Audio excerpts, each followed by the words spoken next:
Hey guys, it's Andy, and today we are going to rebuild some Sloan valves, or flush valves, whatever you want to call them. It is a device. You notice there's no tank on this toilet, and I'm sure you've seen these in a commercial application before.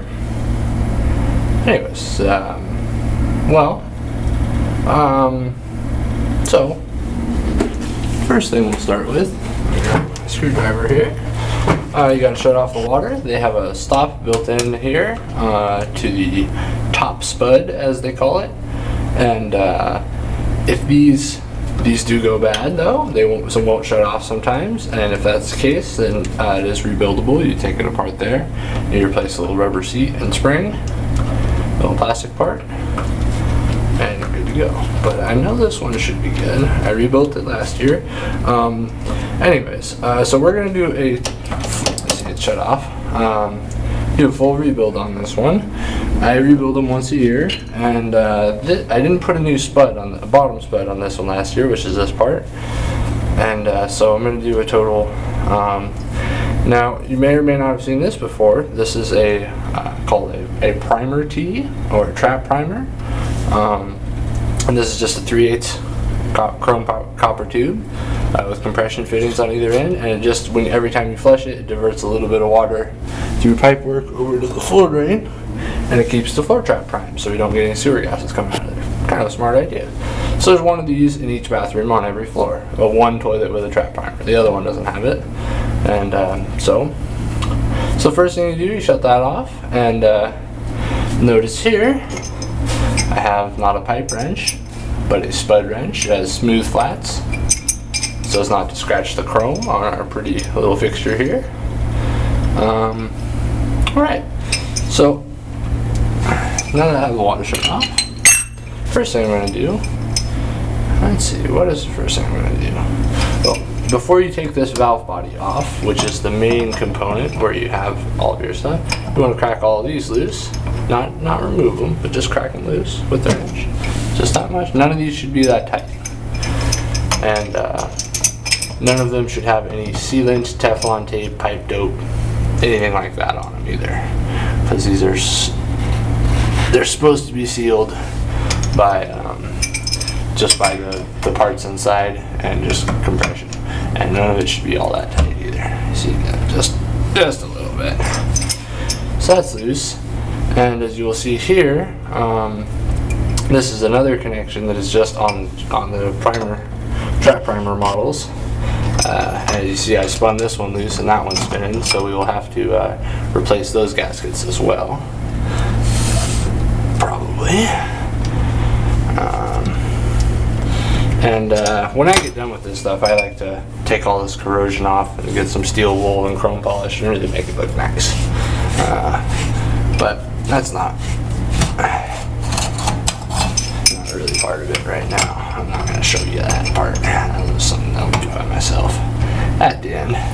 So crack this loose here, and then we're all ready to take this valve body out.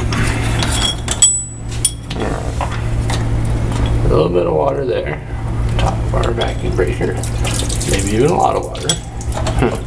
Looks like a lot of water. It's really not. And then you just gotta, there, eventually you can get it sideways. Move everything out of the way. And there's definitely gotta be some water in there. Okay. See how much time we got left on our camera? Okay, 4 minutes. 4 minutes, alright. So now you see here we have our valve body separated, and like I said, this is where all the business occurs.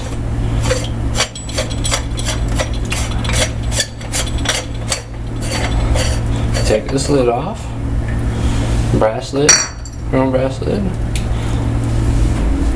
That stop leaking by a little bit, maybe.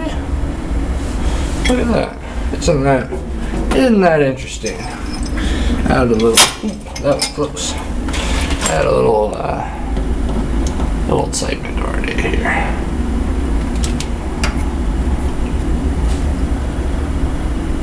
Okay, cool. Got lucky. Anyways, then you'll have this little plastic cap over the diaphragm, as it is called. You Like I said, this was rebuilt only a year ago, but you could really find some funkiness in here if it's been in there much longer than that.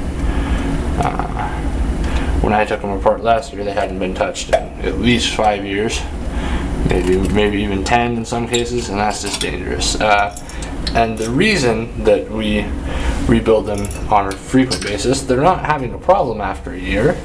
It's just preventative maintenance, because if one of these sticks open, it will flow a lot of water and could very easily flood the whole place. All right, so we got that part done. And what I would like to point out is that a good practice is to clean this ring out here. Get any corrosion. Like I said, it's not that bad right now because they've been maintained recently, but there can be some very serious buildup there on an older valve. So I like to use just a bit of sandcloth. Like, oh my God, don't do that. How am I gonna do this? Even with both hands. Let's get a little bit of sandcloth and just go around the edge there. Any rust or corrosion, yeah, nice. Make it a uniform surface.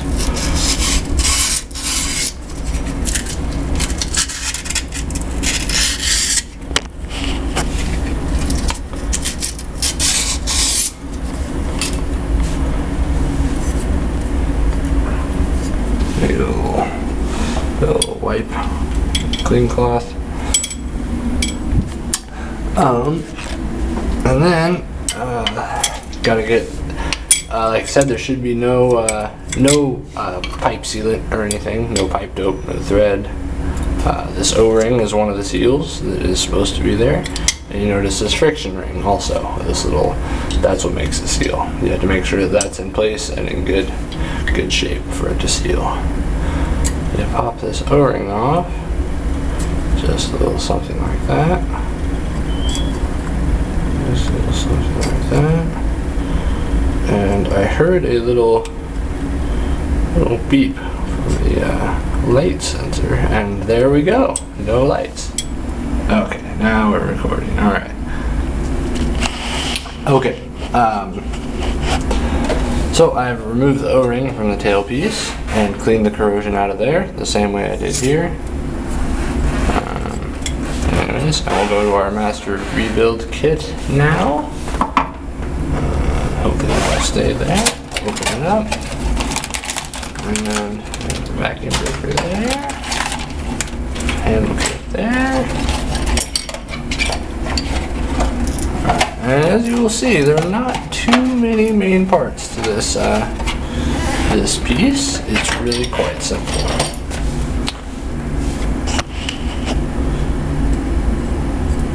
So you just slide your O-ring back on there. Now it's good to go. And then you take your diaphragm, new diaphragm, make sure it's tight, threaded together. Now these are 3.5 toilets. This is the old school. I like them. They don't clog. You only have to flush them once. To me, they are the true water savers. And that's what they used to be called. And now, anyways, I like them. But you need a 3.5 fixture too. So now you look at this little brass weep hole on here. And something that a plumber told me one time, and it seems to hold true, is that you want that to be lined up with your flush tube once you have this tightened on there. Makes it flush better. Maybe it's true, maybe it's not, but what the hell, it couldn't hurt to follow that procedure. So as you tighten it up, this will move a little bit, so you want to set it maybe right about there. By the way, if anyone can confirm or deny that myth, I would like to hear about it.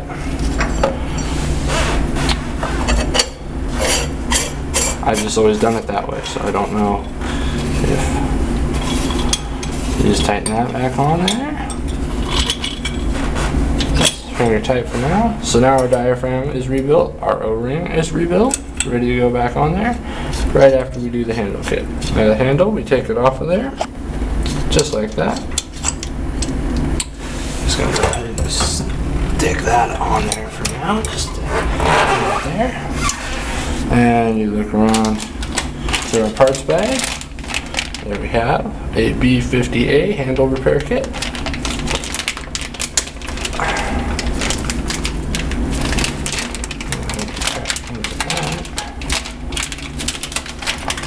Anyways, so you take off this little red friction ring, throw it away. Then you take this part, threads into the handle assembly, just like that. Throw that away. We take our new parts, one plastic part, a little rubber nipple, and a friction ring right in there for now.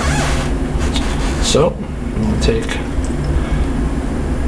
that, put it through the spring, take the spring, put it through the plastic part, make this little rubber thing, just make it a little bit wet, and then stick it over that, and push it on there.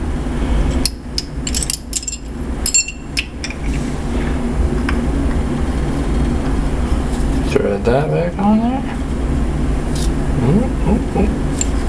Make sure you don't get it cross-threaded. It's real easy to do. And not easy to fix. Unless you got another handle kit, of course.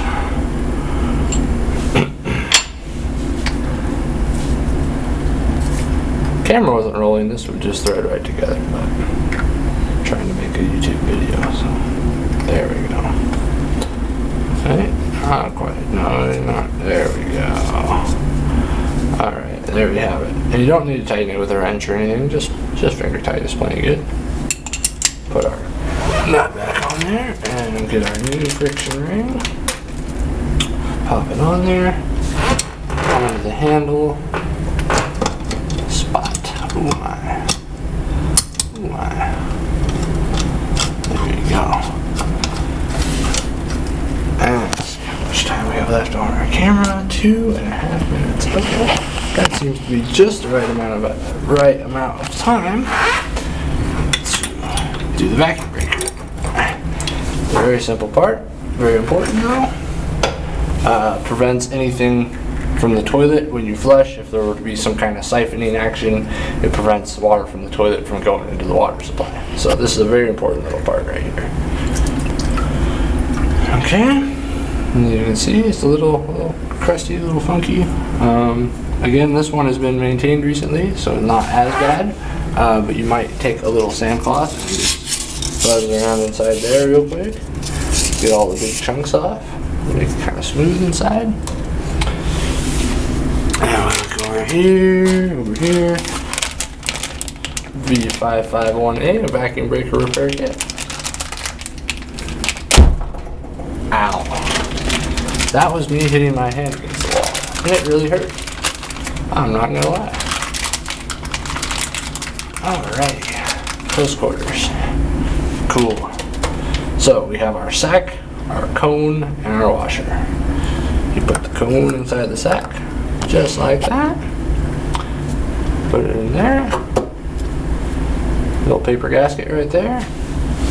And then, if we weren't doing the spud, this would be the point where we would tighten everything back up and call it done.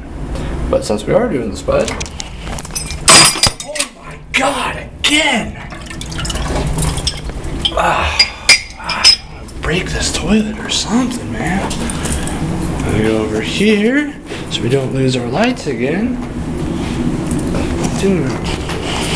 Toilet water. This is a little messy, folks, I gotta admit. This is not Andy at his finest. That's reality. I'm doing a reality channel here. This isn't Hollywood. Alright, how are we doing? 35 cents. Okay, friends. Back.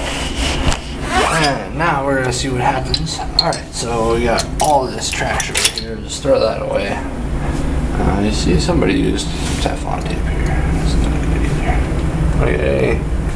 Any residuals, anything off there. Alright, so I suppose the next thing is this spud. Now this part you see here is not anything but just a decorative chrome piece. Serves no function at all other than looking pretty. Oh man, that's something, isn't it? Yeah, this is never. There's a reason plumbers make a lot of money, folks. It's not just whimsical.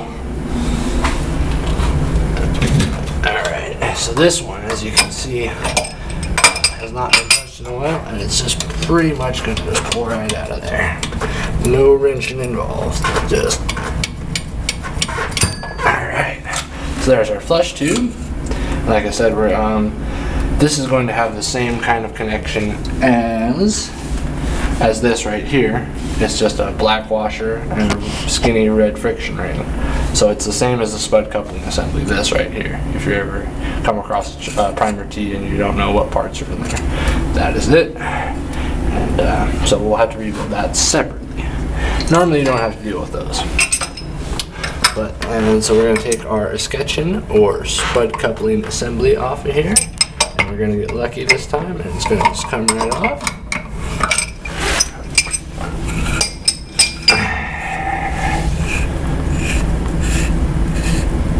And we got a shiny new one of these too. So. And then we expose the spud. So you see these two?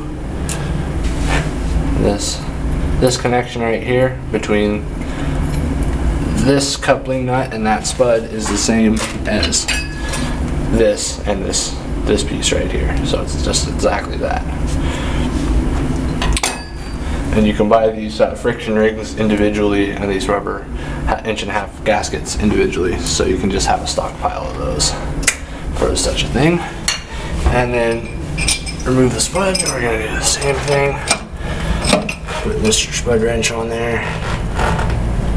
Sometimes get a little fancy, get your other pipe wrench involved. Stick that one in there.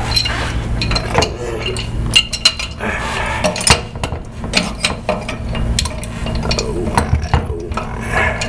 As you may have noticed, our stop is dripping by a little bit, which is annoying. I may have to rebuild that just so I don't have to deal with that next year. Alright, so we get our spud that way with that wrench. Get it somehow, some kind of resistance on it that way too. That's kind of opposing force. There we go, that's all we should need. So, that's all we should need. You can kind of. Sometimes these things are real stuck in there, and it's just your hate life trying to get them out. Because you can't just pry them out, because then you'll chip the toilet and it'll never seal again. Then you're really toast. So much for your pretty little 3.5 gallon fixture there. There we go. So you just loosen that nut. And at that point, you should be able to pry it out. Just make sure there's no pressure on it to speak of.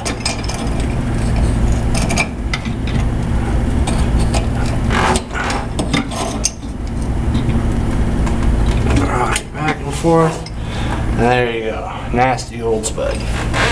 Nice bright scrap though. Check our time. 3.5 minutes left on the camera. Okay, so you might want to grab yourself a little roll of something, paper towel, just clean all that junk off of there and get a nice clean seal. Right. Front paper's nice, you throw it right in the pipe. New spud. Very simple to install, put it in there, spin it around, spin it around, spin it around. I'm going to do as much as you can by hand first, as always. Just kind of get it. Alright. Let's put a wrench in there again.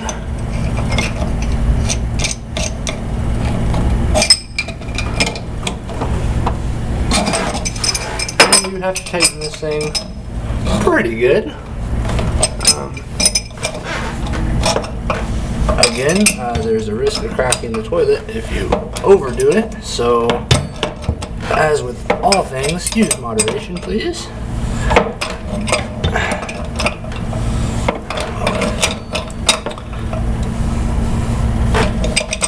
I'd be interested to see what kind of an angle this head camera is giving you. I hope it is. I hope it's good. If not, I may have to go with a different arrangement because.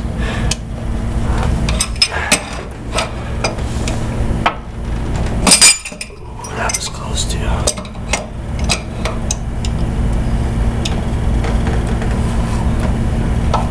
I'd say once you hear it kind of cinch up, kind of squeak.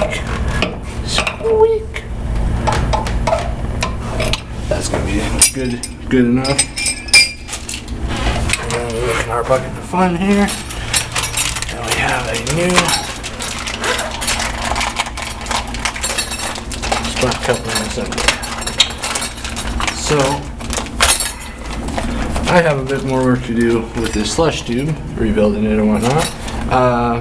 But before I put it back together, I like to take a little sandcloth there too, because that's where the gasket seals again. Don't worry about scraping the chrome off, because it's below where anybody's going to see it. We just want a clean surface. So we're going to go ahead and put the pretty ring over that. See how pretty that is? And you put your red friction ring right there, rubber gasket on top of there, and your flush tube. That light's gonna go off on me again, and I'm gonna get mad. Nope.